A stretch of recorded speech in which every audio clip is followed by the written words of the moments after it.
Peserta kategori P1 atau prioritas 1 bisa lulus P3K 2022 tanpa seleksi. Berikut penjelasannya.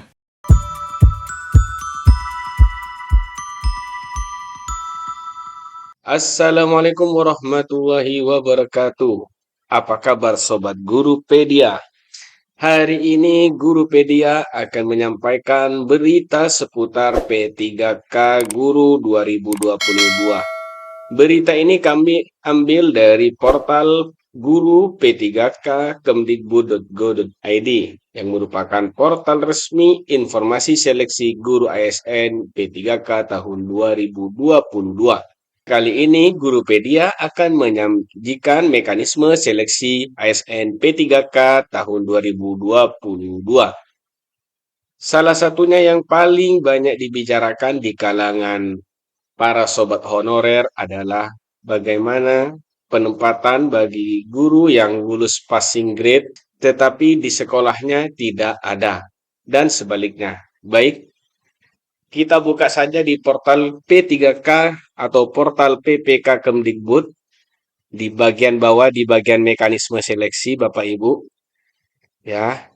Di sini ada penjelasan mekanisme penempatan guru lulus passing grade tahun 2021 nomor 1 193.000 guru yang telah memenuhi nilai ambang batas atau passing grade pada seleksi tahun lalu, yaitu seleksi P3K Guru tahun 2021. Nantinya akan ditempatkan di satuan pendidikan berdasarkan kebutuhan dan kuota yang tersedia tanpa mengikuti ujian.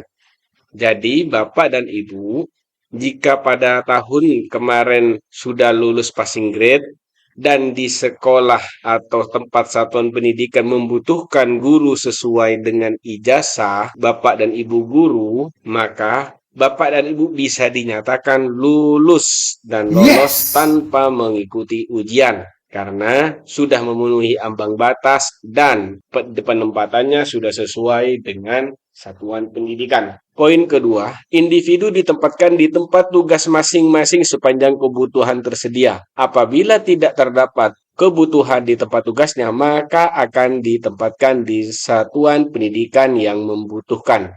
Ini adalah opsi kedua. Jika di sekolahnya ternyata tidak membutuhkan atau misalnya kebutuhan gurunya sudah mencukupi, maka akan ditempatkan di satuan pendidikan yang lain atau sekolah yang lain. Terus, bagaimana? Apakah tetap ikut ujian? Nah, apabila ditempatkan di sekolah lain, maka P-nya turun menjadi prioritas kedua dan ketiga.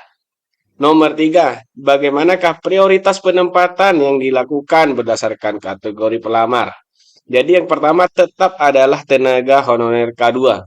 Jadi tenaga honorer K2 akan menjadi prioritas utama. Setelah itu baru honor negeri atau Bapak dan Ibu rekan guru yang ngajar di sekolah negeri. Berikutnya adalah lulusan PPG yang memiliki serdik ya. Dan yang terakhir adalah honor swasta. Nomor 4, pada masing-masing kategori dilakukan urutan berdasarkan nilai yang diperoleh pada hasil seleksi tahun 2021. Ini ada nilainya nanti ya. Jadi ada kemampuan teknis, manajer kultural, wawancara, dan usia. Silakan Bapak Ibu perhatikan di alur seleksi. Ini adalah tabel alur seleksi pelamar prioritas 1 atau guru yang lulus passing grade. Baik, jadi ini adalah gambaran Bapak dan Ibu, ini adalah gambaran alur seleksi. Jika Bapak dan Ibu termasuk dalam P1 atau prioritas 1 dan di sekolah Bapak Ibu ada kebutuhan, maka tinggal melakukan proses pemberkasan dan bertugas di sekolah penempatan. Jadi cukup login di SSCN sesuai dengan penempatannya di sekolah Bapak Ibu ya, baru melakukan pemberkasan.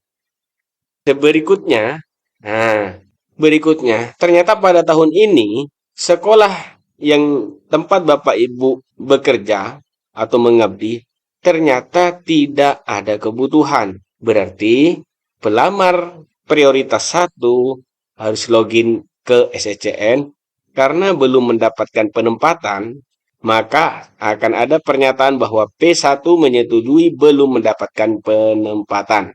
Ada dua kemungkinan Bapak Ibu. Jika orang tersebut bersedia menunggu, maka guru tersebut tetap akan menjadi guru honorer di tempat tugas saat ini. Jadi, ternyata P1 ini, Bapak atau Ibu yang berada di P1 ini, sekolahnya sudah penuh. Tetapi dia menyetujui belum mendapatkan penempatan, maka yang harus dilakukan adalah dia harus menunggu sebagai honorer lagi.